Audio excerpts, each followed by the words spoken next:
Punta na tayo sa ating cottage. Ang dami ng cottage dito. Ang lalaki.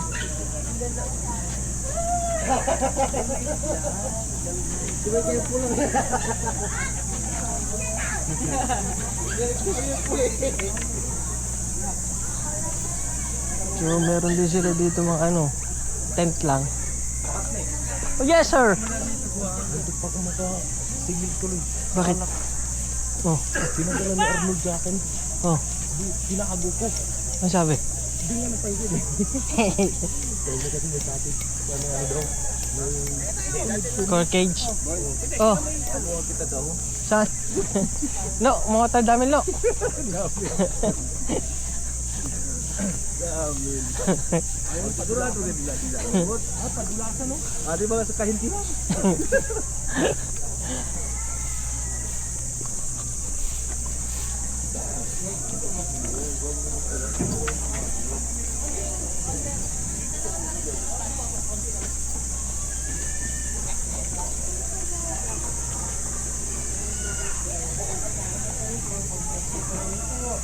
Pero hanggat maaari, cellphone at pera pinapadala po namin.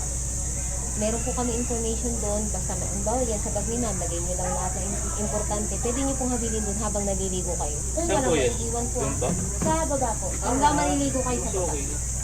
Sige po. Lagay na lang namin Pag sa isang bibili kayo ng alak ma'am, resibo niyo. Sorry. Yung pong resibo niyo po ng entrance ang ipapakita niyo po. Hani po. Kasi hindi kayo pagbebenta ng alak. May dala po ba kayong alak? Wala. Tapos bago mag 1 PM, bumili na po kayo ng alak. Kasi after 1 PM, hindi na po kayo pagbebenta. Pag may dala po, babayad po kayo ng 40. Alam po wala pa naman.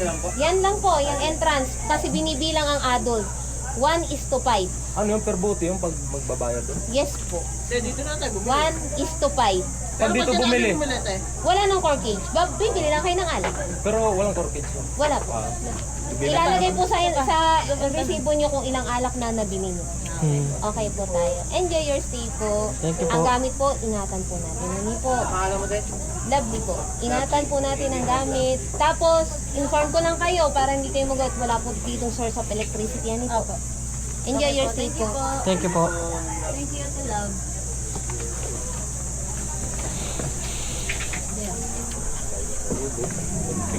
Paluto na lang kaya tayo.